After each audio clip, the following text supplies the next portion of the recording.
The note was frozen to the baby's blanket. 3 words in shaky handwriting. No one's child. Diesel Kane's scarred hands trembled as he lifted the bundle from the snow-covered park bench. The infant's lips had turned blue. Her tiny fingers were ice cold. But when those eyes opened and locked onto his, something inside the hardened Hell's Angel shattered completely. He pulled her against his chest and whispered the words that would change both their lives forever. You're mine now. Before we continue, please let me know where in the world you're watching from today. Subscribe and follow this story to the end. Now back to the story. The wind cut through Diesel Kane's leather jacket like a blade, but he barely noticed. 58 years on this earth had taught him to ignore discomfort.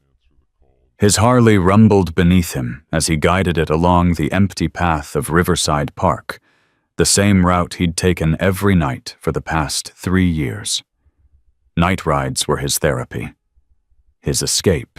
The only time the demons in his head went quiet. The snow had started falling an hour ago, thick flakes dancing in his headlight beam. Most people would call him crazy for riding in this weather, but Diesel Kane hadn't cared what people thought in decades. Then he heard it. A sound that didn't belong in the frozen silence. A whimper. Soft. Barely there, but unmistakable. Diesel cut the engine and listened. His heart hammered against his ribs. That sound. He knew that sound. It was the cry of something helpless, something fighting to survive. He swung off the bike and followed the sound, his boots crunching through fresh powder. Each step brought him closer to the old bandstand where teenagers used to hang out before the park got too dangerous after dark. What he found stopped him cold. A bundle, small, wrapped in a thin gray blanket that was already half covered in snow. And it was moving. Jesus Christ, Diesel breathed. He dropped to his knees, his hands shaking as he reached for the bundle. The blanket fell away, revealing a baby girl. 10 months old, maybe less. Her skin had gone pale, her lips tinged with blue. But she was alive. She was fighting. Her eyes opened. And Diesel Kane, the man who'd made grown men cross the street to avoid him, felt tears burn his eyes for the first time in 25 years.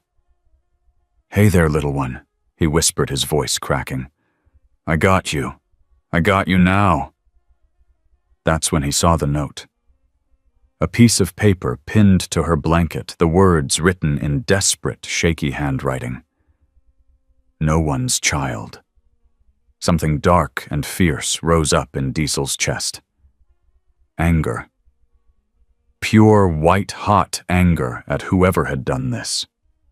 What kind of monster leaves a baby to freeze to death? The infant whimpered again, her tiny hand reaching up. Her fingers found his beard and held on with surprising strength. "Okay," Diesel said, his voice rough. "Okay, sweetheart. You're coming with me."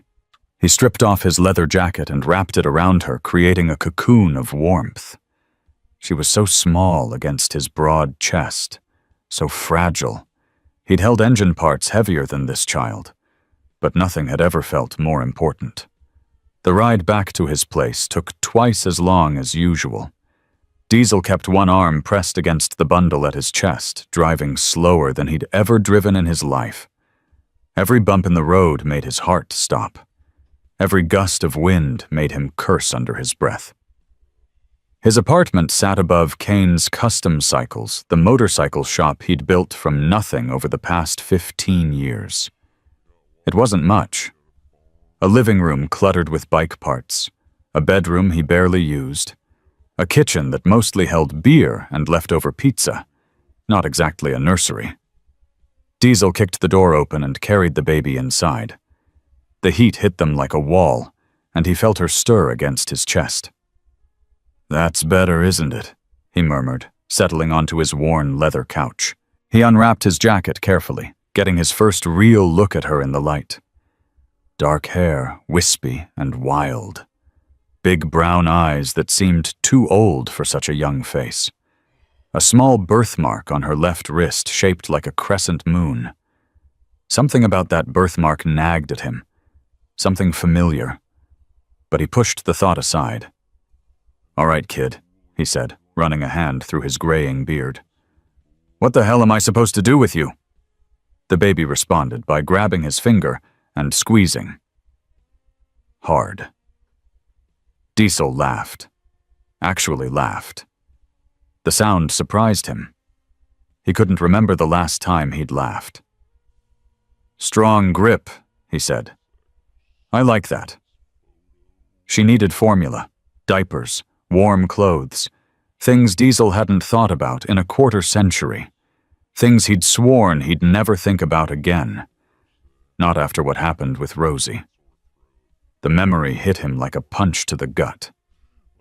His daughter. 5 years old when her mother took her away.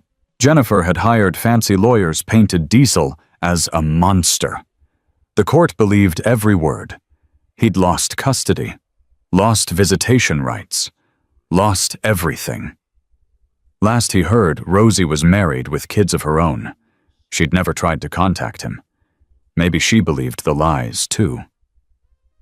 Diesel closed his eyes, pushing the memories down. That was the past. This baby was now.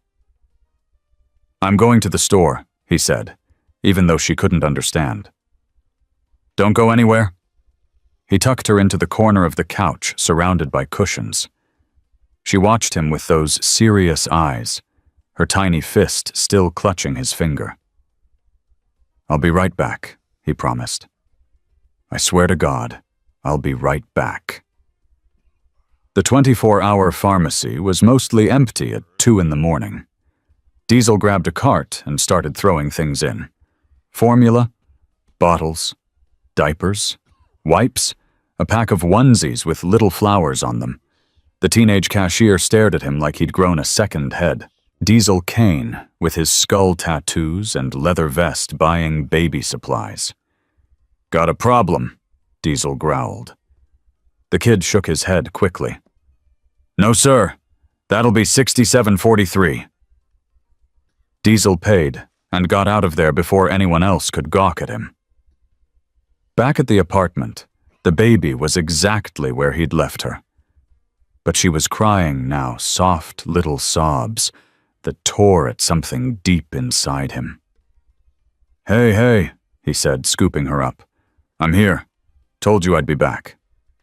He fumbled with the formula instructions, reading them 3 times before he got it right. The bottle was too hot, then too cold. Finally, he got it just right, and when he pressed it to her lips, she latched on like she'd been starving. "There you go," Diesel murmured, watching her eat. "That's it, sweetheart. You're safe now." Safe. The word felt strange on his tongue. He hadn't felt safe in years. Hadn't made anyone else feel safe either. He was a hell's angel, for Christ's sake. He'd done things, seen things, been to prison twice. But looking down at this tiny human who'd been thrown away like garbage, Diesel felt something shift inside him. The bottle emptied. The baby's eyes grew heavy. And as she drifted off to sleep in his arms, Diesel made a promise. "I don't know who left you out there," he whispered. "But they made a mistake. Because you're not no one's child. Not anymore." Morning came too fast. Diesel hadn't slept. He'd spent the whole night in his armchair, the baby tucked against his chest, watching her breathe. Every rise and fall of her tiny chest felt like a miracle. His phone buzzed. A text from Bull, the president of the Iron Wolves. "Where were you last night? Church meeting ran late." Diesel stared at the message. How was he supposed to explain this? "Hey, Bull found a baby in the park. She's sleeping on my chest right now." He typed back. "Something came up. Tell you later." The baby stirred her eyes, blinking open. She looked up at Diesel and smiled. actually smiled. "Good morning to you too," he said, his voice gruff but warm. "You hungry again?" Getting through the morning routine was like learning a new language. Diapers were a disaster. Formula got everywhere. But somehow Diesel managed. He was just finishing a bottle when his phone rang. Unknown number. "Yeah, Mr. Kane," a woman's voice, professional. "This is Patricia Brennan from Child Protective Services. We received a report about an abandoned infant found in Riverside Park last night." Diesel's grip tightened on the phone. "How'd you know about that?" "A security camera caught your motorcycle leaving the park. The police traced your plates. Mr. Kane is the child with you now." He looked down at the baby who was contentedly playing with his beard. "Yeah, she's here. She's fine. I'll need you to bring her to our office immediately. We have procedures for these situations." "Procedures," Diesel repeated flatly. "You mean you're gonna take her?" "Mr. Kane, the child needs to be evaluated. Medical examination, background checks, proper placement." "Placement where? Some group home, foster care?" The woman paused. "That's not for me to decide, but you can't simply keep a child you found in a park." Diesel thought about the note. No one's child. He thought about the cold, the blue lips, the way she'd reached for him like he was her only hope in the world. "Fine," he said finally. "I'll bring her in." The CPS office was exactly what Diesel expected. Fluorescent lights, sterile walls, that particular smell of government bureaucracy. He felt every eye in the building follow him as he walked through with the baby in his arms. Patricia Brennan was a severe-looking woman in her 50s, with gray hair pulled back in a tight bun. She didn't bother hiding her disapproval as she took in Diesel's appearance. "Mr. Kane," she said, gesturing to a chair, "please sit down." Diesel sat, keeping the baby close.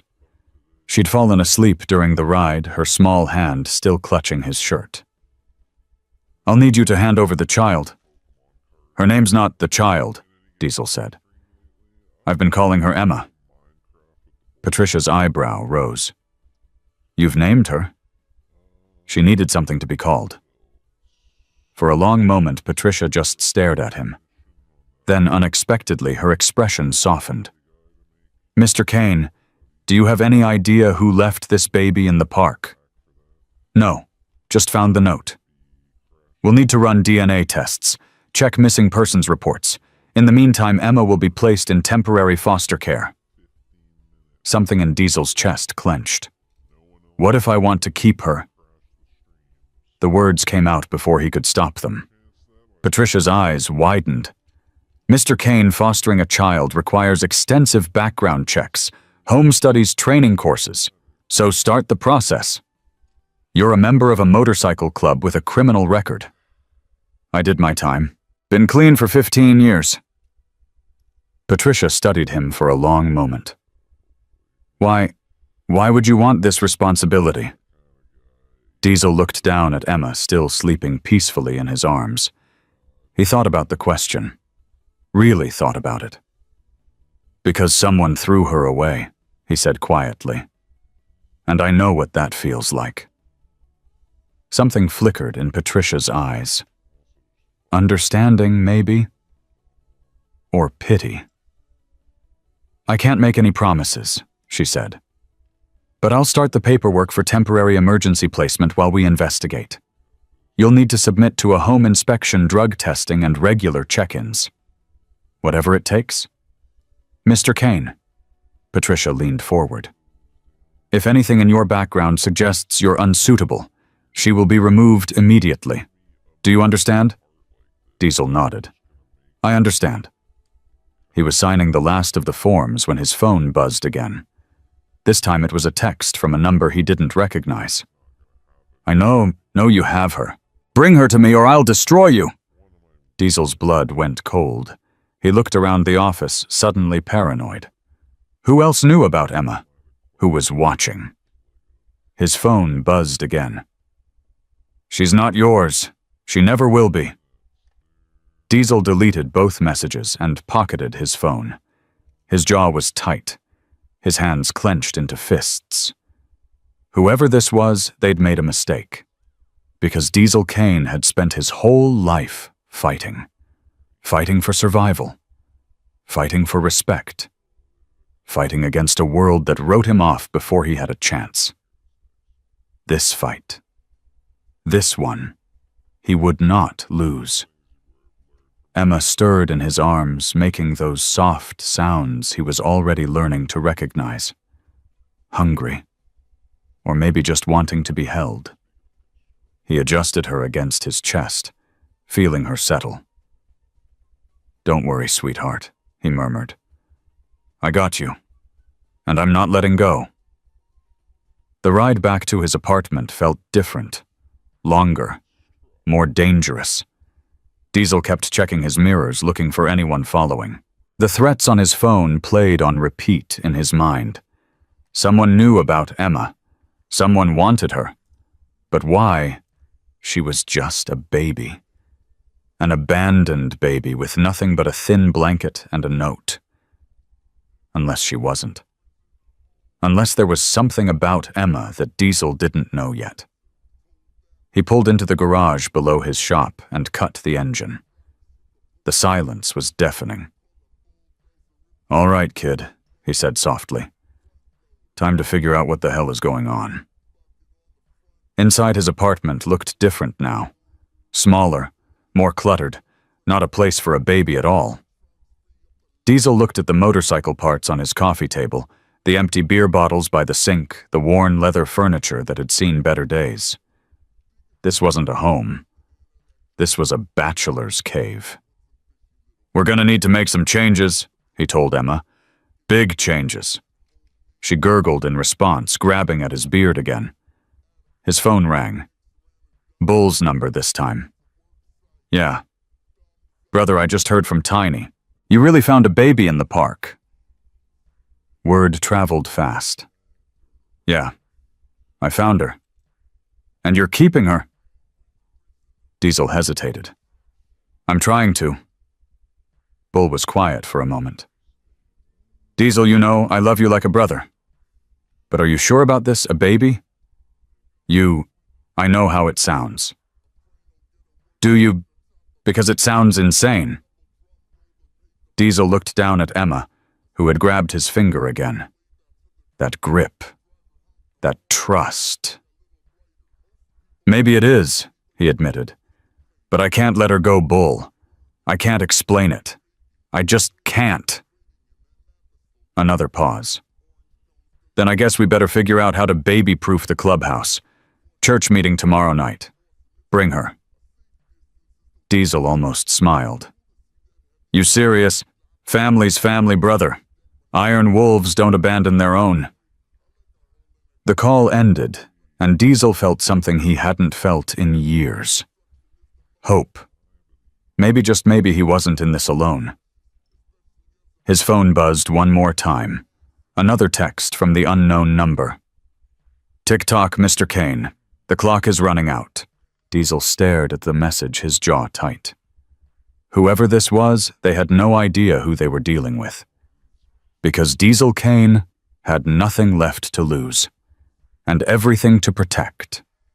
3 days passed. 3 days of sleepless nights, fumbled diaper changes, and more formula than Diesel thought existed in the world. 3 days of learning Emma's cries, the hungry one, the tired one, the one that just meant she wanted to be held. 3 days of waiting for the other shoe to drop. The threatening texts had stopped. No more messages. No more warnings. Just silence.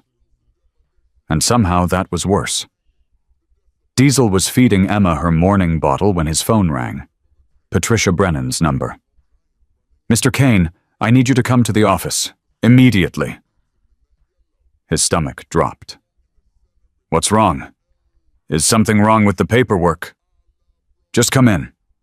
And bring Emma." The line went dead. Diesel stared at the phone, his mind racing. They were going to take her. That had to be it. Something in his background check had flagged. Some old arrest. Some ancient warrant he'd forgotten about. "Hey, sweetheart," he said to Emma, his voice tight. "We gotta go for a ride." She smiled up at him, oblivious to the fear clawing at his chest. The CPS office was busier than before. More people. More noise. Diesel held Emma close, feeling every stare like a physical weight. Patricia met him in the lobby. Her face was unreadable. "This way, Mr. Kane." She led him down a hallway to a conference room. Inside, a man in an expensive suit sat at the table. Silver hair perfectly styled, gold watch catching the light. The kind of man who'd never worked a day with his hands. "Mr. Kane," Patricia said, "this is Victor Ashworth III." The name hit Diesel like a freight train. Ashworth. His sister Lily had married a man named Ashworth 8 years ago, a pharmaceutical executive. Old money, the kind of man who looked at Diesel like he was dirt on his shoe. The man who'd made Lily choose between her new life and her brother. "What the hell is this?" Diesel demanded. Victor stood smoothing his jacket. "Hello, Diesel? It's been a while." "Not long enough. What are you doing here?" Patricia stepped between them. "Mr. Kane, please sit down. There's something you need to know." Diesel didn't move. His eyes stayed locked on Victor. "Where's Lily? Does she know you're here?" Victor's expression flickered. Something cold passed through his eyes. "Lily is dead." The words didn't register at first. Diesel heard them, but they didn't make sense. "What? Cancer. She passed 3 weeks ago." Victor's voice was flat, clinical, like he was reading a stock report. "I would have contacted you, but she made it clear she wanted no communication with you." Diesel felt the room tilt. Lily. His baby sister. The girl he'd taught to ride a bike. The woman he'd walked away from because she chose money over family. Dead. 3 weeks, Diesel repeated. "She's been dead 3 weeks, and nobody told me, as I said she didn't want bullshit." Diesel's voice cracked. "That's bullshit, and you know it. You kept her from me. You made her choose." Victor's jaw tightened. "This isn't why I'm here." Patricia cleared her throat. "Mr. Kane, please." "There's more." Diesel looked at her, then at Emma in his arms. The baby was watching him with those serious eyes, those familiar eyes. And suddenly he knew. "Emma," he breathed. "She's Lily's daughter." Victor's face confirmed it before he said a word. "Her name is Emma Rose Ashworth," Victor said coldly. "She's my stepdaughter, and I'm here to take her home." Diesel's arms tightened around Emma instinctively. "Like hell you are." "Mr. Kane," Patricia interjected. "DNA results confirm Emma is your biological niece, your sister's daughter. Then she's family. My family." Victor laughed. It was an ugly sound. Family. You haven't seen Lily in 8 years. You didn't know she was sick. You didn't know she had a child. What claim do you possibly have more than you?" Diesel stepped forward, his voice low and dangerous. "You're the one who left her in that park. You're the one who wrote that note." Victor's composure cracked for just a second, just long enough for Diesel to see the truth in his eyes. "I don't know what you're talking about." "No one's child." Diesel spat the words. "That's what the note said. You threw away your own stepdaughter like she was garbage." "That's a serious accusation. It's the truth." Patricia raised her hand. "Gentlemen, please. This isn't productive." Victor straightened his tie, regaining his composure. "I've already filed for custody. My lawyers will be in contact. In the meantime, I expect the child to be placed in appropriate care." "She's in appropriate care," Diesel growled. "She's with me." "With a convicted felon, a gang member." Victor's lip curled. I don't think so. Mr. Ashworth, Patricia said firmly, Mr. Kane has been approved for emergency foster placement. Until the court decides otherwise, Emma stays with him. Victor's eyes narrowed. We'll see about that. He walked toward the door, pausing beside Diesel. His voice dropped to a whisper. You can't win this. I have money. I have lawyers. I have connections you can't even imagine. He glanced at Emma. Enjoy your time with her. It won't last. Then he was gone. Diesel stood frozen, his heart pounding. Emma fussed in his arms, picking up on his tension. Mr. Kane, Patricia's voice was gentle. Are you all right? He abandoned her. Diesel's voice was hollow. He left her to die in the cold, and now he wants her back. That's for the courts to determine. Why would he want her if he threw her away? Patricia hesitated. There's something else you should know. Your sister set up a trust fund for Emma before she died. $4 million. $4 million. Everything clicked into place. Victor didn't want Emma. He wanted the money. That son of a bitch, Diesel breathed. Mr. Kane, I strongly suggest you get a lawyer. A good one. Diesel looked down at Emma. She'd fallen asleep against his chest, her small hand clutching his shirt. So innocent, so unaware that her entire future hung in the balance. Yeah, he said quietly. I'm gonna need one. The Iron Wolves clubhouse was packed when Diesel arrived. Word had spread fast. Every member who could make it was there. Bull Mama Rosa Ghost, Tiny, a dozen others. They'd cleared a space in the corner, set up a makeshift nursery with blankets and pillows. Someone had even found a car seat. Brother. Bull clasped Diesel's shoulder. Tell us everything. Diesel told them. Lily's death, Victor's claim, the trust fund, all of it. When he finished, the room was silent. Mama Rosa spoke first. She was 62, had been with the club longer than anyone. Her voice was steel wrapped in silk. He abandoned that baby in the cold, left her to die, and now he wants money that rightfully belongs to her. That's about the size of it, Diesel said. Over my dead body. Mama Rosa stood, her eyes blazing. That child stays with family, real family. Bull nodded slowly. What do you need, brother money lawyers? Just say the word.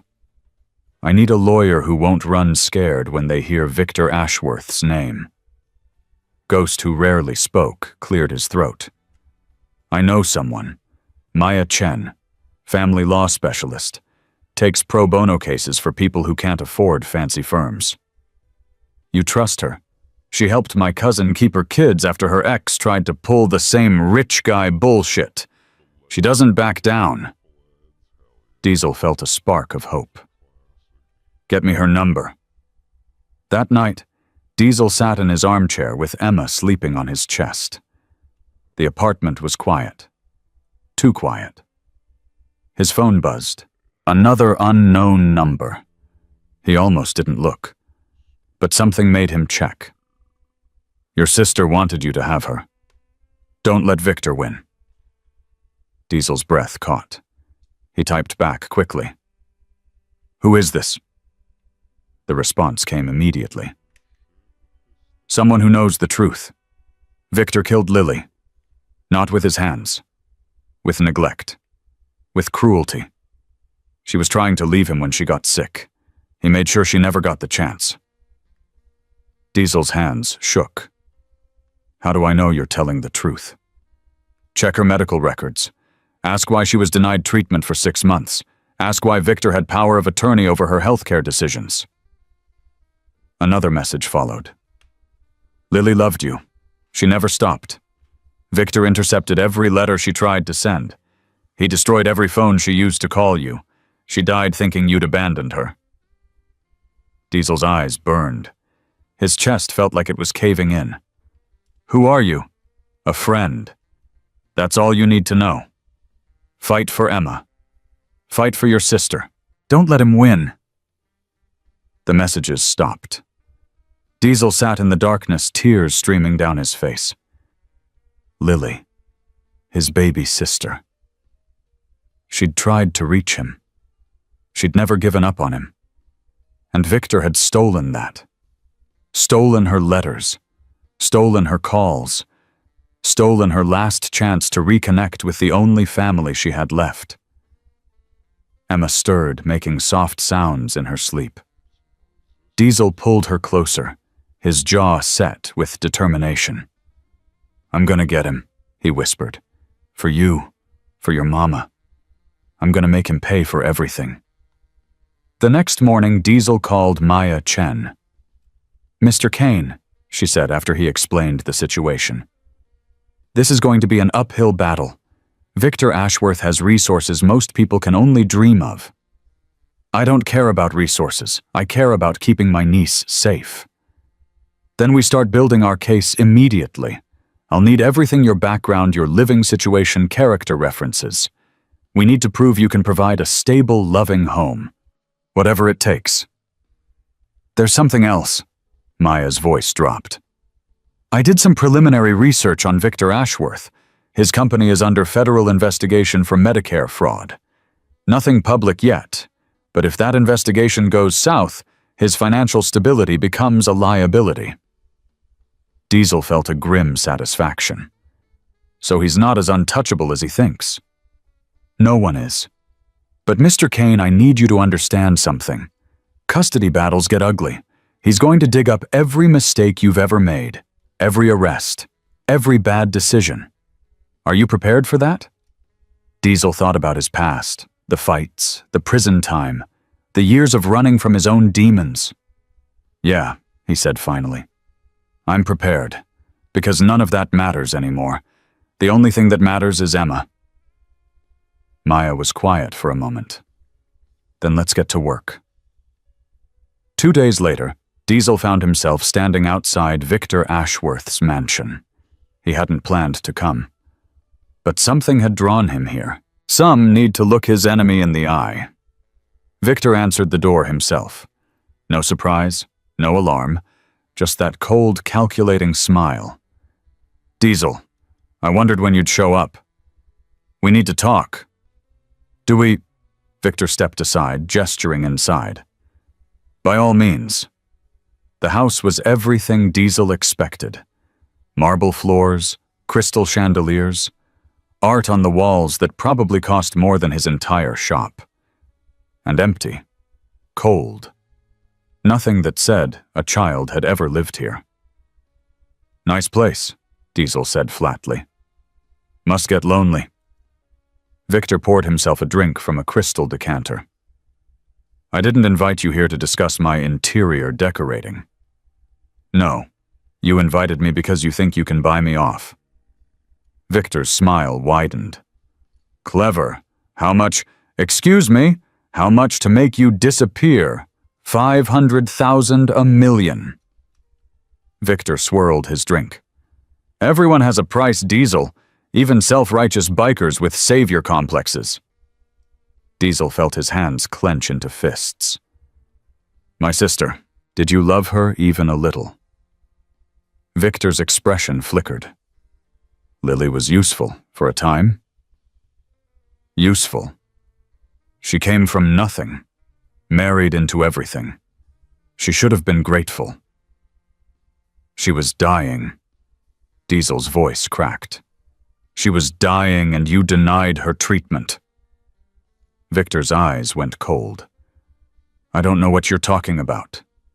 6 months. You had power of attorney. You delayed her treatment for 6 months. Why, Lily's medical decisions were her own. Bullshit. She didn't have a choice because you controlled everything. Her money, her health care, her contact with her own family. Victor set down his drink. The mask of civility was slipping. "Be very careful, Diesel. Accusations like that can have consequences." "So, can abandoning a baby in a snowstorm?" The two men stared at each other. Neither blinked. "Here's what's going to happen," Victor said quietly. "You're going to drop this custody claim. You're going to walk away, and in exchange I'll make sure your past stays buried." "My past is already buried. I did my time." "Some things never stay buried," Victor smiled. "Jennifer, that's your ex-wife's name, isn't it? The one who took your daughter. I wonder how she'd feel about a convicted felon trying to raise another child." Diesel's blood went cold. "You stay away from them. Then stay away from Emma." The threat hung in the air between them. Diesel took a step forward. Victor didn't flinch. "You think you can scare me?" Diesel's voice was low, dangerous. "I've been to hell and back. I've lost everything that ever mattered to me. You can't take anything from me that hasn't already been taken." He moved closer until they were face to face. "But Emma, she's different. She's Lily's daughter. My blood, and I will burn your entire world to the ground before I let you touch her." Victor's composure cracked. For just a second, Diesel saw fear in those cold eyes. "Get out of my house." Diesel smiled. It wasn't a pleasant smile. "See you in court." He walked out without looking back. His phone buzzed as he reached his bike. "He's scared." "Good. Keep pushing." Diesel didn't respond, but he saved the message. Whoever this anonymous friend was, they were right about one thing. Victor Ashworth was running scared, and the fight was just beginning. The courthouse steps were crawling with reporters when Diesel arrived for the first custody hearing. Cameras flashed, microphones thrust toward his face, questions shouted from every direction. "Mr. Kane, is it true you spent 2 years in prison? Do you think a motorcycle gang member should raise a child? What's your response to Victor Ashworth's claims that you're unfit?" Diesel kept his head down and pushed through. Emma was safe with Mama Rosa back at the clubhouse. He'd made that decision early. No way was he putting her through this circus. Maya Chen met him at the entrance. She looked tired, but determined. "It's going to be rough in there," she warned. "Victor's team filed a motion this morning. They want to revoke your emergency placement immediately." "On what grounds?" "Your criminal record, your gang affiliations. They're painting you as a danger to Emma's safety." Diesel's jaw tightened. "I haven't been in trouble in 15 years. "I know, but they're going to make it sound like you committed murder yesterday." Maya put her hand on his arm. "Stay calm. Don't react. That's exactly what they want." Inside the courtroom felt smaller than Diesel expected. Victor sat at the opposite table with 3 lawyers in matching suits. He didn't look at Diesel, didn't acknowledge him at all. Judge Margaret Sullivan took her seat. She was in her 60s, with sharp eyes that missed nothing. "We're here to address the emergency motion filed by Mr. Ashworth's counsel regarding the temporary custody arrangement for Emma Rose Ashworth," and she looked at both tables. "Let's keep this civil." Victor's lead attorney stood. Maxwell Wright. Diesel had looked him up. 200 cases. Never lost one. "Your Honor, my client has grave concerns about the child's current placement. Mr. Kane has a documented history of violence. He's been convicted of assault. He's spent time in prison. He's an active member of a motorcycle gang with known criminal connections." Wright clicked a remote and images appeared on a screen. Diesel's mugshot from 20 years ago. Photos of the Iron Wolves at rallies. Headlines about motorcycle gang violence. "This is not a suitable environment for an infant," Wright continued. "Mr. Ashworth can provide Emma with stability, education, and opportunity. Mr. Kane can provide her with a criminal element that puts her life at risk." Maya stood before Diesel could react. "Your Honor, Mr. Wright's presentation is designed to prejudice the court with outdated information and inflammatory imagery. Mr. Kane's last arrest was 18 years ago. He completed his sentence, paid his debt to society, and has been a law-abiding citizen ever since. Objection, Wright cut in. His association with a known motorcycle gang. The Iron Wolves are a registered non-profit organization that has raised over $200,000 for children's charities in the past 5 years.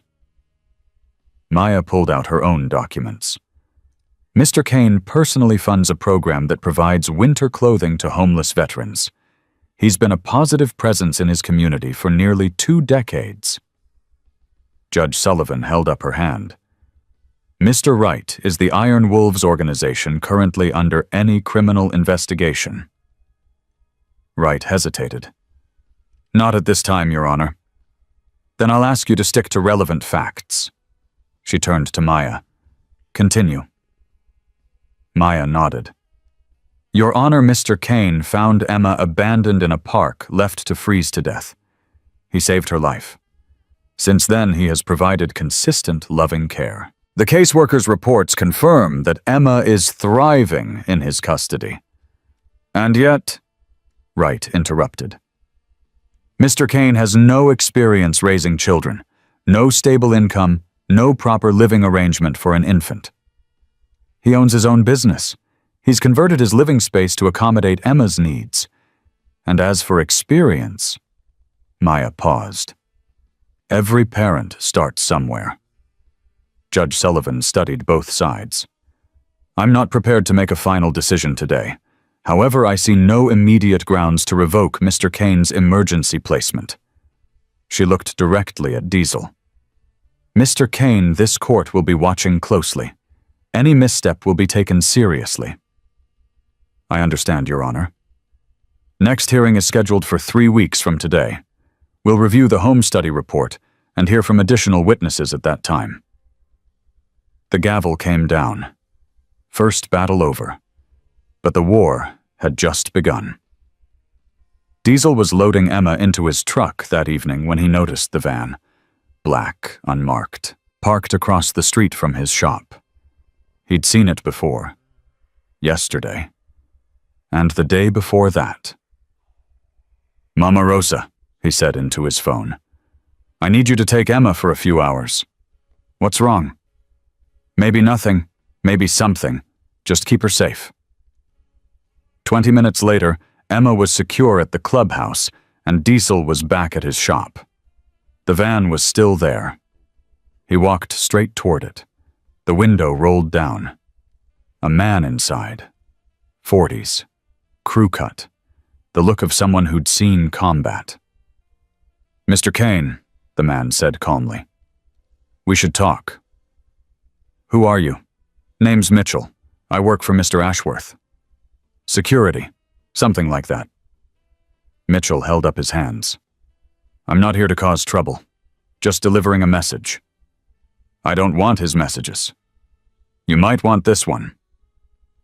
Mitchell pulled out an envelope. He's prepared to offer you $2 million. Cash. Untraceable. You walk away from the custody case, and you never have to worry about money again. Diesel stared at the envelope like it was poison. $2 million. That's correct. For my niece. For your cooperation. Diesel felt something dark rise up in his chest. He stepped closer to the window.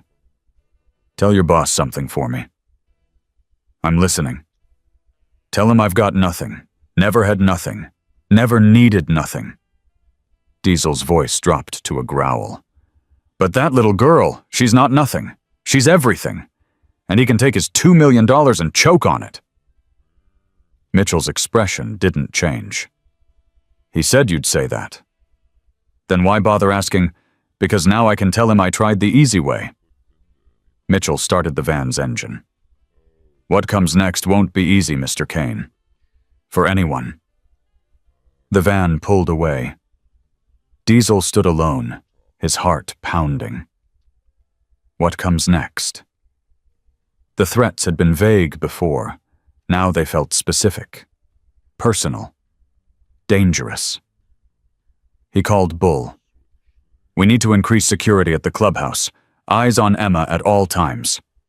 What happened? Victor's getting desperate. Desperate men do stupid things. The news vans showed up 2 days later. Someone had leaked Diesel's complete criminal record to every media outlet in the state. Convicted felon seeks custody of millionaire's stepdaughter, the anchor read. Sources close to the case say the motorcycle gang member has a history of violent behavior. They showed his mugshot again. The old photos. They interviewed neighbors Diesel had never seen before, who spoke about loud motorcycles and scary-looking men. Emma's face was everywhere. Headlines called her the custody battle baby. Strangers were debating her future on social media. Diesel turned off the TV and put his head in his hands. "Brother," Bull's voice was gentle. "You okay?" "No, I'm not okay." Diesel looked up. "They're trying to destroy me. And it's working." "It's not working. We know who you are. The people who matter know who you are." "The judge doesn't know. The public doesn't know. All they see is that." He gestured at the blank TV screen. "A monster trying to steal a baby from a grieving stepfather." Bull sat down across from him. "Then we show them the truth. We show them who you really are. How I can't compete with his money, his lawyers, his media connections. You don't need money." Bull leaned forward. "You need people. Real people who know the real you. Mrs. Patterson at the grocery store, you've been carrying her bags to her car for 10 years. Tommy at the auto shop, you gave him a job when nobody else would hire an ex-con.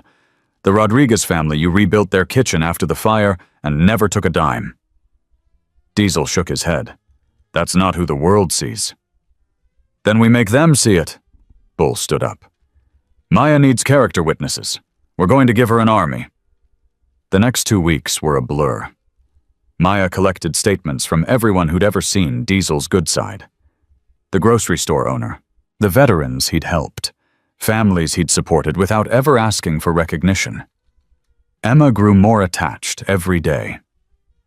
She said, "Da, now," clear as a bell. Every time she said it, Diesel felt his heart crack open a little wider. He was reading her a bedtime story when his phone buzzed. The anonymous number again. "Check Victor's company, Ashworth Pharmaceuticals. The FDA investigation goes public next week. His house of cards is about to fall." Diesel typed back, "Who are you? How do you know all this?" Someone who watched Lily suffer. Someone who promised her that Emma would be safe. Don't give up. You're closer than you think. The next morning, Maya called with news. The FDA is announcing a formal investigation into Ashworth Pharmaceuticals tomorrow. Medicare fraud, price manipulation, illegal kickbacks. So Victor's company is going down. It's not just going down, it's imploding. Maya's voice held a note of satisfaction. And here's the thing. When someone's under federal investigation, their character becomes fair game in family court. Victor Ashworth isn't just a grieving stepfather anymore. He's a potential criminal. For the first time in weeks, Diesel felt something like hope. What do? We prepare for the next hearing, and we hit him with everything we've got. The second hearing was different. The media circus had grown, but now the stories were shifting. Pharmaceutical executive under investigation competed with biker fights for custody. Judge Sullivan looked tired when she called the court to order. "I've reviewed the home study reports, the character statements, and the additional evidence submitted by both parties." She removed her glasses and rubbed her eyes. This case has become a media spectacle, which does nothing to serve the child's interests. Victor's lawyer stood. "Your Honor, despite recent publicity regarding Mr. Ashworth's business affairs, his ability to provide for Emma remains unquestionable." "Actually," Maya interjected, "we have evidence that Mr. Ashworth's financial situation is far less stable than he's represented." She presented documents, Bank statements showing Victor had liquidated assets, reports suggesting his company was hemorrhaging money, evidence that his mansion was mortgaged to the hilt. Mr. Ashworth's interest in Emma appears to coincide directly with his need to access her trust fund, Maya said. A trust fund established by Emma's late mother specifically to protect her daughter's future. Victor's face went red. He whispered furiously to his lawyers. "Your Honor," Wright objected, "this is speculation." "It's documented financial records," Maya countered. Judge Sullivan held up her hand. "I'll allow it." The hearing continued for another hour. Witness after witness spoke on Diesel's behalf. Mrs. Patterson, who cried when she talked about how he helped her after her husband died. Tommy, who credited Diesel with saving his life. Even Patricia Brennan from CPS, who admitted that Emma was thriving in Diesel's care. When it was over, Judge Sullivan's expression gave nothing away. "I'll issue my preliminary findings next week. Court is adjourned." Diesel walked out feeling like he'd just gone 12 rounds with a heavyweight champion. Maya caught up with him outside. "That went well?" "Did it? I can't tell anymore. Trust me, the judge saw through Victor's act. The question is whether she'll have the courage to rule against him." That night, Diesel couldn't sleep. He sat in his armchair with Emma dozing on his chest, watching shadows move across the ceiling. His phone buzzed. The anonymous number. "Victor is planning something. Be careful." "What kind of something?" "I don't know yet, but he's desperate. Desperate men are dangerous." Diesel looked down at Emma. Her small hand curled around his finger even in sleep. "Let him come," he typed back. "I'm not afraid." "You should be. He has nothing left to lose. That makes him unpredictable." The messages stopped. Diesel sat in the darkness holding his niece, waiting for whatever came next. 3 days later, it came. He was opening the shop when 2 police cars pulled up. Officers stepped out, hands on their weapons. "Diesel Kane?" "Yeah." "You're under arrest for assault and battery. You have the right to remain silent." Diesel's blood went cold. "Assault? What the hell are you talking about?" "A complaint was filed last night. Mitchell Barnes claims you attacked him 3 weeks ago during a confrontation outside your residence." Mitchell? Victor's security man. The one who'd offered him $2 million. "That's a lie. I never touched him." "You can tell it to the judge." The officer pulled out handcuffs. "Turn around." Diesel's mind raced. Emma. Who would take care of Emma? Where was she right now? "My daughter," he said. "My niece. She's at the clubhouse. Someone needs to—" "Child Protective Services has been notified. They're on their way." No. "She can't go to a stranger. Please, let me call someone." The officer hesitated. Something in Diesel's voice must have reached him. "1 call. Make it fast." Diesel dialed Bull with shaking hands. "They're arresting me. Fake charges. Victor set me up. CPS is coming for Emma." "We're on it, brother. Don't say anything without a lawyer." The line went dead. Diesel felt the handcuffs close around his wrists. He felt himself being led to the police car. He felt the door slam shut. Through the window he watched his shop disappear. His life disappearing with it. Victor had made his move. And Diesel was powerless to stop him. Hours later he sat in a holding cell waiting. Maya was trying to arrange bail. Bull was trying to keep Emma with the club. Everything Diesel had built was crumbling around him. A guard appeared at the cell door. "Kane, you've got a visitor." They led him to an interview room. A woman sat at the table. 50s. Professional dress. Eyes that looked like they'd seen too much. "Mr. Kane, my name is Rebecca Torres. I was your sister's hospice nurse." Diesel sat down slowly. Lily's nurse, for the last 3 months of her life. Rebecca's voice was steady, but Diesel could see emotion beneath the surface. I've been the one sending you messages. Everything clicked into place. You told me about the investigation. About Victor. I made a promise to your sister before she died. Rebecca's eyes glistened. She made me swear that Emma would end up with you, not Victor, you. Why didn't you come forward sooner? I was afraid. Victor has power, connections. He could destroy my career with a phone call. She took a deep breath. But I can't stay silent anymore. Not after what he's done. What do you mean? Rebecca opened her bag and pulled out a folder. Medical records. The ones Victor thought he'd destroyed. They show everything. The delayed treatment, the denied medications, the systematic neglect that accelerated Lily's death. Her voice cracked. Your sister didn't just die of cancer, Mr. Kane. She died because Victor wanted her gone before she could divorce him and take Emma with her. Diesel stared at the folder. His hands shook as he reached for it. This is proof. This is everything. Rebecca pushed it toward him. Enough to destroy Victor Ashworth. Enough to free Emma. Enough to get justice for your sister. Diesel looked at the folder, then at Rebecca. Why are you doing this? Rebecca's eyes filled with tears. Because Lily was the kindest person I ever knew, and she deserved better than what she got. She wiped her face. Take care of that little girl, Mr. Kane. That's all the thanks I need. 2 hours later, Diesel was released on bail.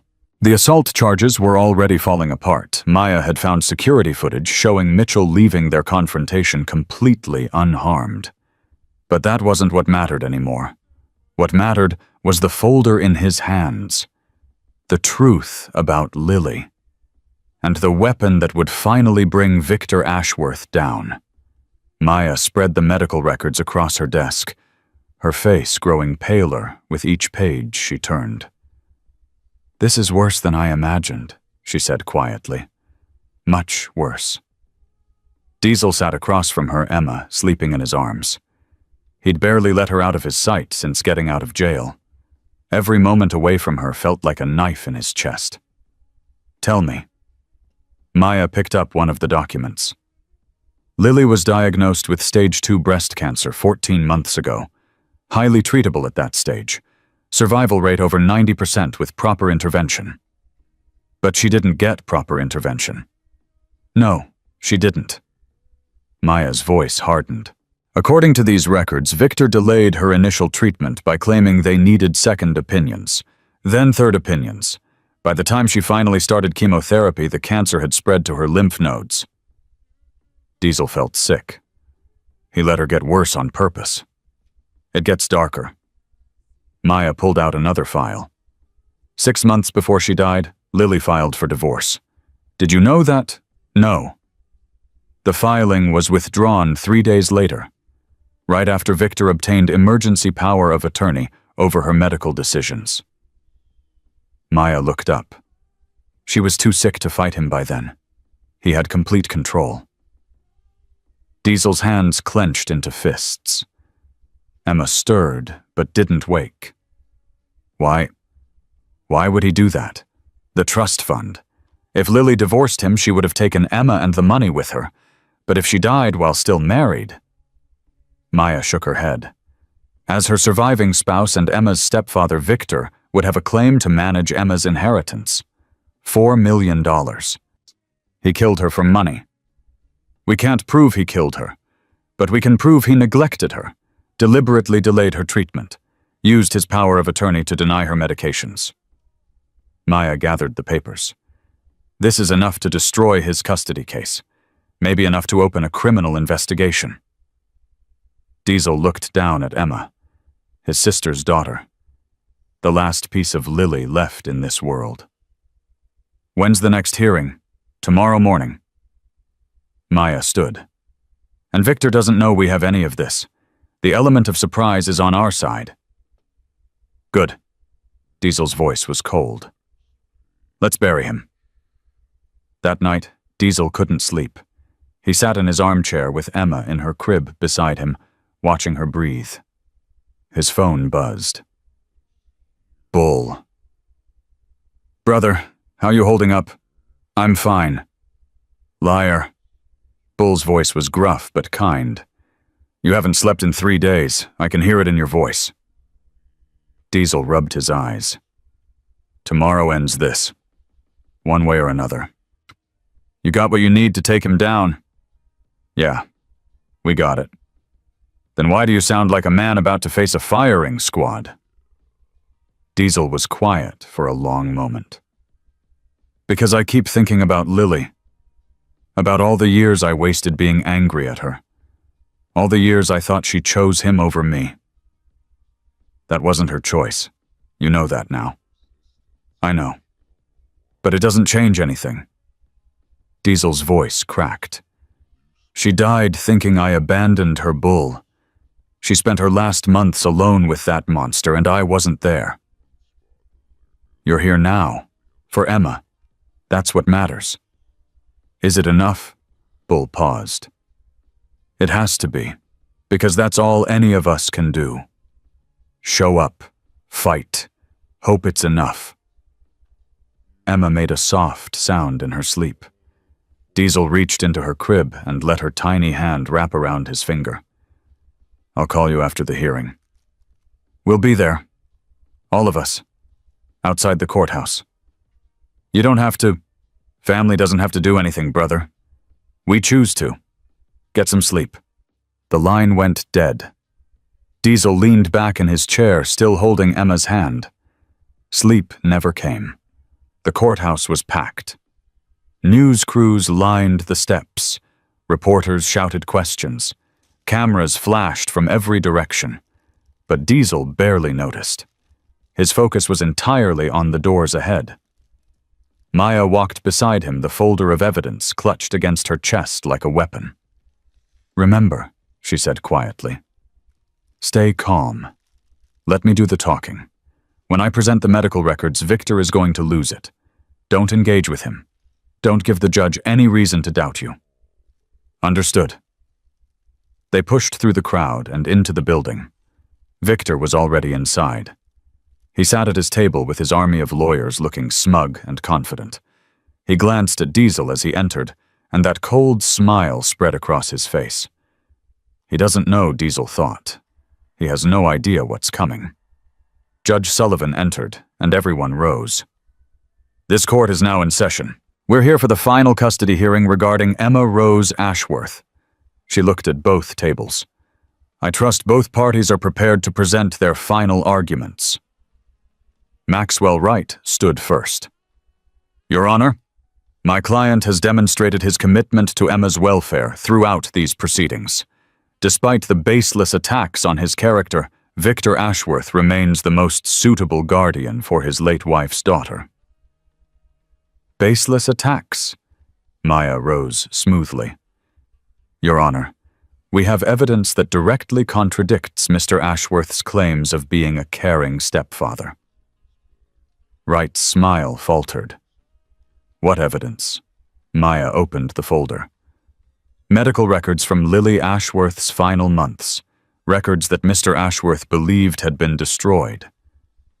The color drained from Victor's face. "Objection," Wright said quickly. "We haven't had time to review." "These records were obtained legally from a credible witness," Maya interrupted.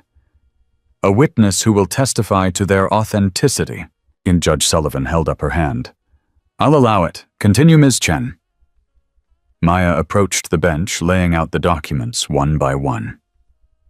"Your Honor, these records show that Victor Ashworth systematically delayed his wife's cancer treatment over a period of 6 months. She was diagnosed with stage 2 breast cancer, which has a survival rate over 90%. By the time she finally received treatment, the cancer had progressed to stage 4. Murmurs rippled through the courtroom. "Furthermore," Maya continued, "these records show that Lily Ashworth filed for divorce 6 months before her death. The filing was withdrawn after Victor obtained emergency power of attorney over her medical decisions. He used that power to deny her access to medications, to control her treatment, to effectively ensure that she would not survive long enough to leave him. Victor shot to his feet. "This is outrageous! Those records are fabricated." "Sit down, Mr. Ashworth," Judge Sullivan said sharply. "She's lying. That woman." Victor pointed at Maya with a shaking finger. "She's making this up to help that criminal take my daughter." "She's not your daughter," Diesel said quietly. Everyone turned to look at him. "Emma is not your daughter." Diesel repeated, his voice steady. "She's Lily's daughter, my sister's daughter, and you don't give a damn about her. You never did." "You don't know anything," Victor snarled. "I know you left her in a park to freeze to death." Diesel stood slowly, his eyes locked on Victor. "I know you wrote that note, no one's child, because that's how you see her. As no one. As nothing. You threw her away like garbage because you couldn't access her trust fund. And when I found her when I ruined your plan, you decided to take her back through the courts instead." Victor's face twisted with rage. "You're a criminal, a thug. You have no right." "I have every right." Diesel's voice rose. "She's my blood, my family, and I will spend every breath I have left protecting her from monsters like you." The courtroom erupted. Wright tried to calm his client. Reporters scribbled furiously. Judge Sullivan banged her gavel. "Order! I will have order in this courtroom." The noise slowly died down. Victor was breathing hard, his composure completely shattered. "Ms. Chen," Judge Sullivan said, "do you have a witness who can authenticate these medical records?" "I do, Your Honor. Rebecca Torres. She served as Lily Ashworth's hospice nurse during her final months. She's waiting outside." "Bring her in." Rebecca entered the courtroom with quiet dignity. She took the witness stand and was sworn in. "Ms. Torres," Maya began, "can you confirm that these medical records are authentic?" "They are. I copied them personally before Mr. Ashworth had the originals destroyed." "And can you describe what you witnessed during Lily Ashworth's final months?" Rebecca's voice was steady, but her eyes glistened with unshed tears. "Lily was one of the kindest patients I ever cared for. She loved her daughter more than anything in the world, and she was terrified of what would happen to Emma after she was gone." "Why was she terrified?" "Because she knew what Victor was. She knew he didn't love Emma. He saw the child as an obstacle, then as an opportunity." Rebecca's voice hardened. "Lily tried to leave him. She tried to protect her daughter. But by the time she found the strength to fight, she was too sick. Victor made sure of that." "Objection!" Wright shouted. "This is speculation." "It's testimony from a witness with direct knowledge," Maya countered. "I'll allow it," Judge Sullivan said. "Continue, Ms. Torres." Rebecca took a deep breath. 2 weeks before she died, Lily made me promise something. She said her brother Diesel would come for Emma. She said he was the only person she trusted to raise her daughter. She made me swear that I would help him no matter what." Diesel felt his throat tighten. Lily had never given up on him, even at the end. Even after all those years of silence. "She wrote him letters," Rebecca continued. "Dozens of them. Victor intercepted every single one. He destroyed her phones, monitored her emails. She died believing her brother had abandoned her when the truth was Victor made sure they could never reconnect." The courtroom was silent. Judge Sullivan removed her glasses and rubbed her eyes. When she spoke, her voice was heavy. "Mr. Ashworth, do you have anything to say in response to these allegations?" Victor's lawyers huddled around him, whispering urgently. Finally, Wright stood. Your Honor, my client maintains his innocence regarding these charges. However, given the complexity of the evidence presented, we request a continuance to no. Judge Sullivan's voice was firm. I've heard enough. There will be no continuance. She looked at Diesel, then at Victor. This case has been complicated by wealth, by media attention, by allegations and counter-allegations. But at its core, it's a simple question. What is best for Emma? She paused. I've reviewed the evidence, I've listened to the witnesses, and I've observed both parties throughout these proceedings. Diesel held his breath. Mr. Kane found Emma abandoned in a park, left to die in the cold. He saved her life. He has provided consistent, loving care, despite having no experience with children. He has endured attacks on his character, false criminal charges, and a media campaign designed to destroy him.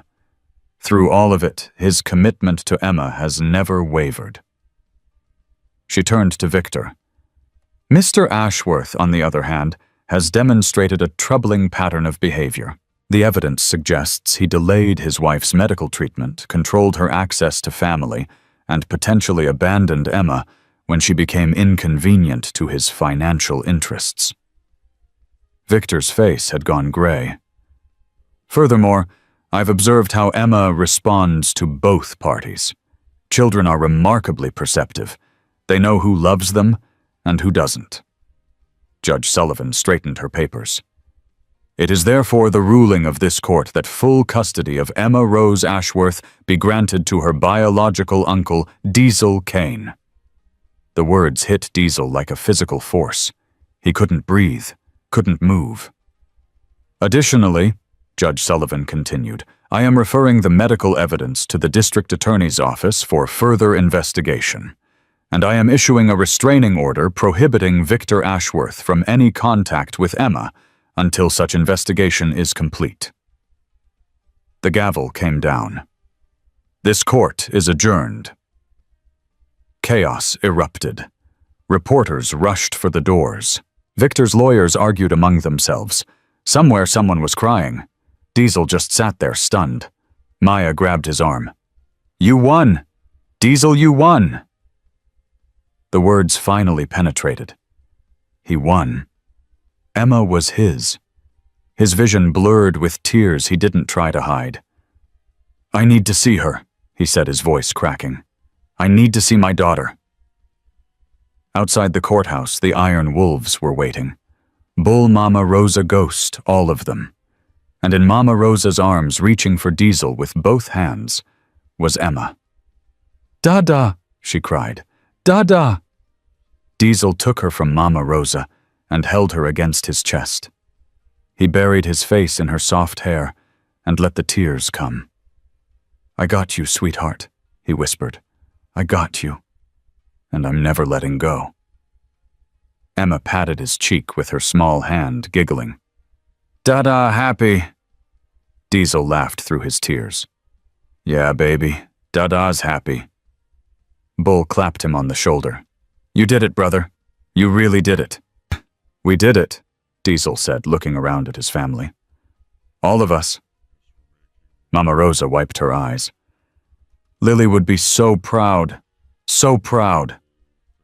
The crowd of reporters surged toward them, but the iron wolves formed a protective circle. Let's get out of here, Bull said. This calls for a celebration. As they walked away from the courthouse, Diesel looked back one last time. Victor Ashworth stood alone on the steps. His lawyers had abandoned him. His empire was crumbling. Everything he'd schemed for was gone.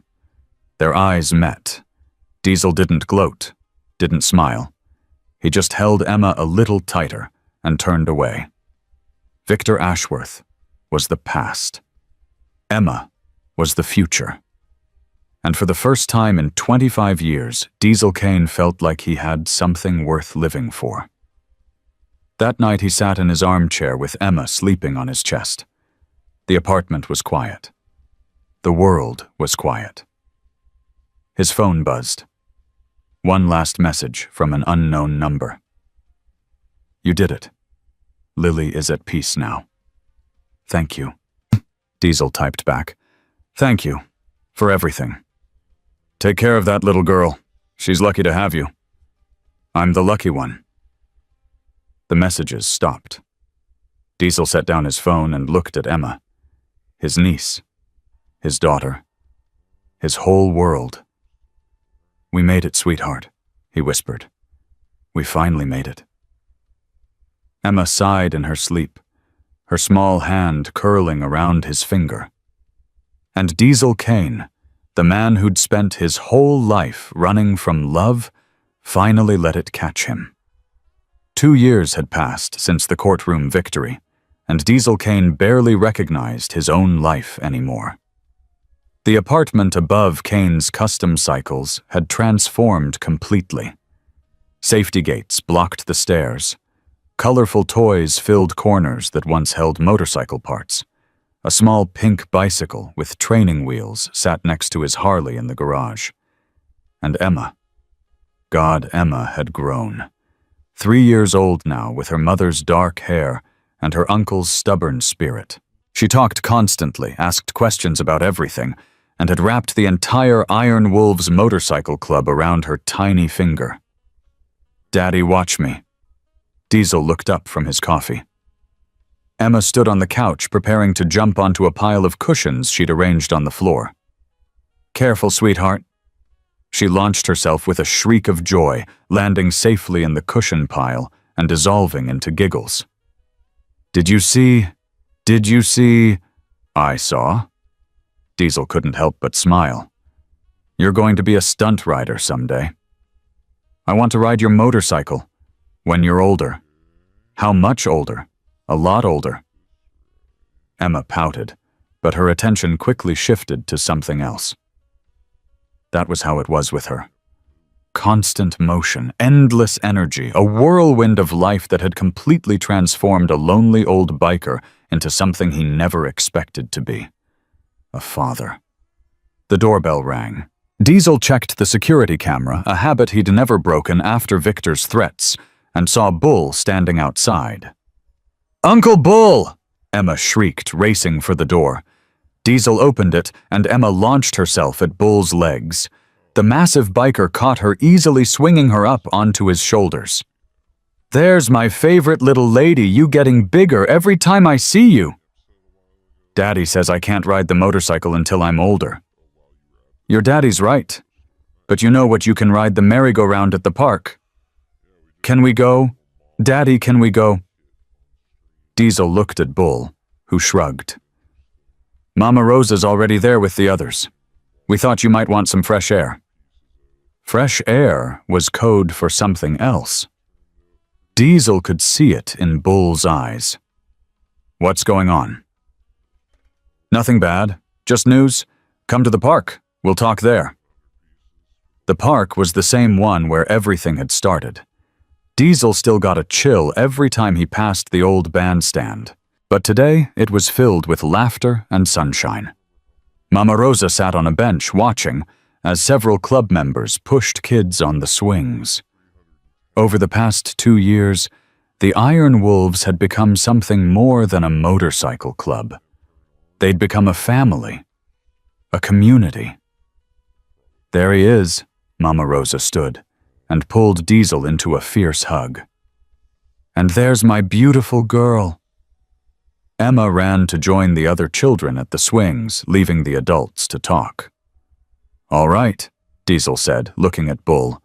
What's the news? Bull glanced at Mama Rosa, then back at Diesel. Victor Ashworth. The trial ended yesterday. Diesel's stomach tightened. He'd been following the case, of course. The DA had filed charges based on the medical evidence, Medicare fraud, insurance fraud, and finally criminal neglect, leading to wrongful death. And guilty, all counts. Bull's face broke into a rare smile. He's going to prison, brother. 15 to 20 years. The words hit Diesel like a wave. He sat down on the bench, suddenly unsteady. 15 years. At least. Plus his assets are being seized. The company's bankrupt. Everything he built is gone. Diesel watched Emma playing her laughter carrying across the park. It doesn't bring Lily back. No, Mama Rosa said softly, sitting beside him. It doesn't. But it's justice. And it means he can never hurt Emma, never hurt anyone again. Diesel nodded slowly. Justice. It was a word he'd stopped believing in a long time ago. But maybe sometimes it actually existed. There's something else, Bull said. The DA's office found letters, hidden in Victor's safe. Dozens of them. Letters from Lily to you. Bull pulled an envelope from his jacket. They released them as part of the evidence. Rebecca Torres made sure you got copies. Diesel's hands trembled as he took the envelope. His sister's handwriting stared back at him from the first page. I'll watch Emma, Mama Rosa said quietly. Take your time. Diesel walked to a quiet corner of the park and sat down alone. He opened the first letter and began to read. Dear Diesel, I know you probably won't get this. Victor intercepts everything, but I have to try. I'm so sorry. For everything. For choosing him. For cutting you out of my life. I was young and stupid, and dazzled by money I thought would make me happy. I was wrong. So wrong. I think about you every day. I remember how you taught me to ride a bike, how you protected me from bullies, how you always said I was the best thing in your life. I have a daughter now. Her name is Emma. She has your eyes, Diesel, that same stubborn look you get when you've made up your mind about something. If anything happens to me, I need you to find her. I need you to raise her. You're the only person I trust, the only person who will love her the way she deserves to be loved. Please forgive me, brother.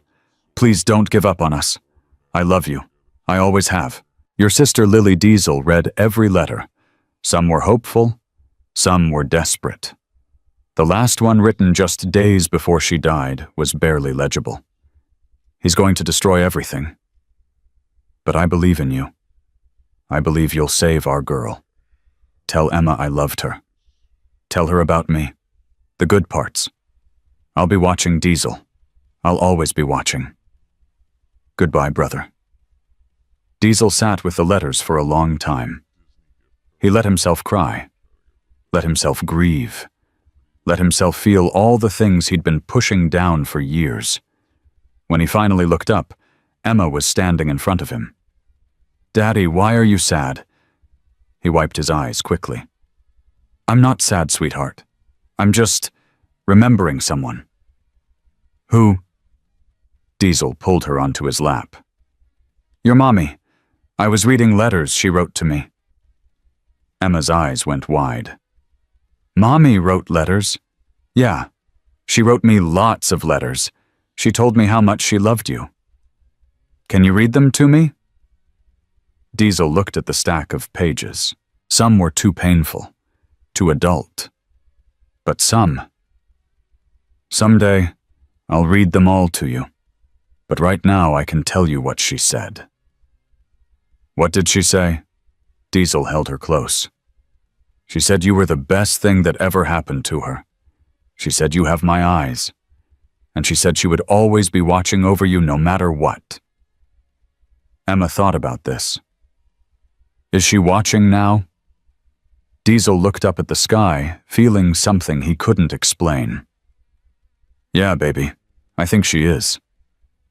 The months that followed brought more changes. Good changes. The custody victory and Victor's conviction had attracted attention from unexpected places. A local news station did a feature on Diesel's story. Then a national outlet picked it up. Suddenly, the tattooed biker who'd saved an abandoned baby was everywhere. But Diesel didn't care about fame. What he cared about was what came next. Maya Chen called him one morning with an idea. There's a building for sale downtown. Used to be a community center. It's been empty for years. Why are you telling me this? Because I think you should buy it. Diesel laughed. With what money? I'm a mechanic, Maya. Emma's trust fund is still intact, and as her legal guardian, you have discretion over how it's used for her benefit. Maya paused. What better benefit than a community center in her mother's name? The idea took root and wouldn't let go. Diesel brought it to the Iron Wolves at their next meeting. A community center, Bull repeated. For what? For kids. Kids like Emma would have been if I hadn't found her. Kids in foster care. Kids whose parents are in prison.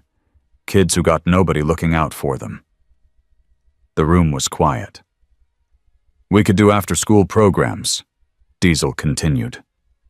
Mentoring, safe spaces, maybe even job training for teenagers aging out of the system.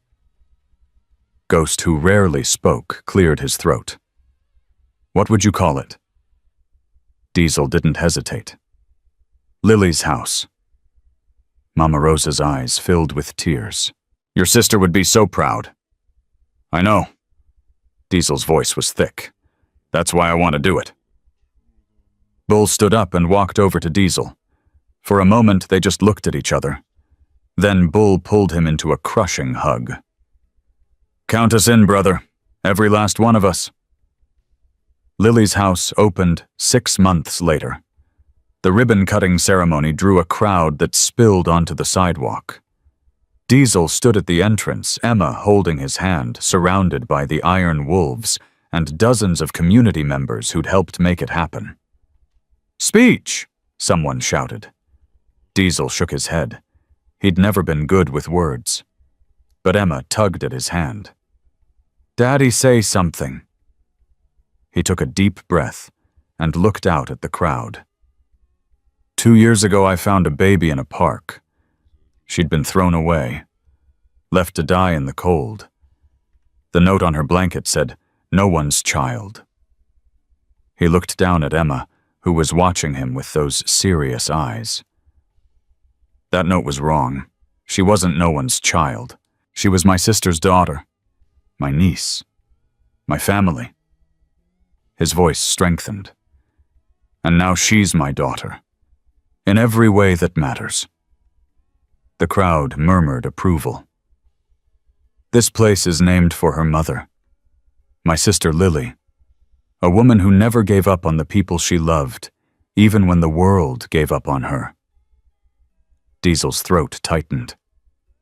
Lily believed everyone deserved a chance. Everyone deserved family, and that's what this place is going to be. A chance, a family, for anyone who needs one. He looked at the Iron Wolves, at Mama Rosa, at Bull and Ghost, and all the others who'd become his brothers and sisters. I spent most of my life thinking I didn't deserve love, thinking I was too damaged, too broken, too far gone. He shook his head. I was wrong. We're all broken in some way. But that doesn't mean we can't be fixed. It doesn't mean we can't be saved. He lifted Emma into his arms. This little girl saved me. And now together, we're going to help save others. The applause was deafening. 5 years later, Lily's house had grown beyond anything Diesel imagined. 3 locations. Hundreds of kids served. A staff of 20, and a volunteer base of over 100. Emma was 8 now. Smart, fierce, kind. Everything her mother would have wanted her to be. She'd started asking questions about Lily. Real questions. The kind that deserved real answers. One evening, Diesel sat her down with a box of photographs and Lily's letters. Your mom and I grew up together, he began. We didn't have much. Our dad left when we were young. Our mom worked 2 jobs just to keep us fed. Emma listened with wide eyes. Lily was the best thing in my life. She was sunshine in a world that felt pretty dark. Diesel smiled at the memory. I taught her to ride a bike. I walked her to school. I beat up boys who tried to bother her. Did she get in trouble like you did?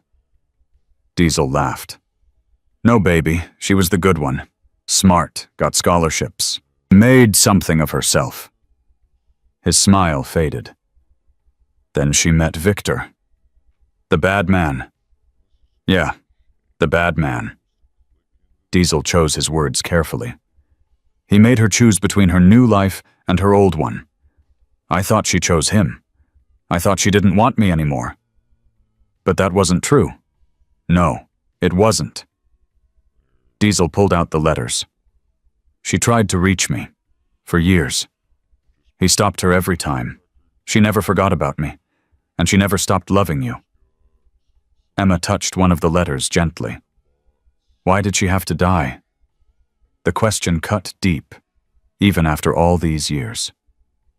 Sometimes bad things happen to good people. It's not fair. It's not right. But it happens. Diesel pulled her close. What matters is how we honor them, how we keep their memory alive. Like Lily's house, like Lily's house, and like raising you. You're her legacy, Emma. The best part of her lives on in you. Emma was quiet for a long moment. Then she looked up at him with those familiar eyes. Do you think she knows that I'm okay, that you're taking care of me? Diesel thought about Lily's last letter. I'll be watching. Yeah, sweetheart. I think she knows. Emma nodded, satisfied. Then she did something that broke Diesel's heart and healed it at the same time. She reached up and touched his face. Thank you for finding me, Daddy. Thank you for not giving up. Diesel held her tight, tears streaming down his face. Thank you for saving me, baby girl. Thank you for giving me a reason to live. They stayed like that for a long time, father and daughter connected by loss and love, and something stronger than both. The next morning, Diesel took Emma to visit Lily's grave. They did this every year on the anniversary of her death. Emma placed flowers on the headstone, while Diesel stood back and watched. She'd grown so much. Changed so much. But some things stayed the same. Hi, Mommy, Emma said softly. It's me again. I'm 8 now. Daddy says I'm getting too big to carry, but he still does it sometimes when he thinks I'm asleep. Diesel smiled through his tears. Lily's house is helping lots of kids. Daddy says we helped 1,000 people last year. I think you'd like that. Emma paused. I wish you were here. I wish I could remember your voice. But Daddy tells me stories about you all the time, so it's almost like I know you. She turned to look at Diesel. Is it okay if Daddy talks to you for a minute? Diesel walked forward and knelt beside the grave.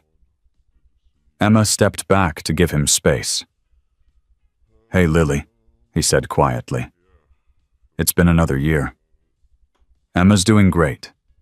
She's got your smile and my stubbornness, which is probably going to get her in trouble someday. He touched the cold stone. I read your letters again last night.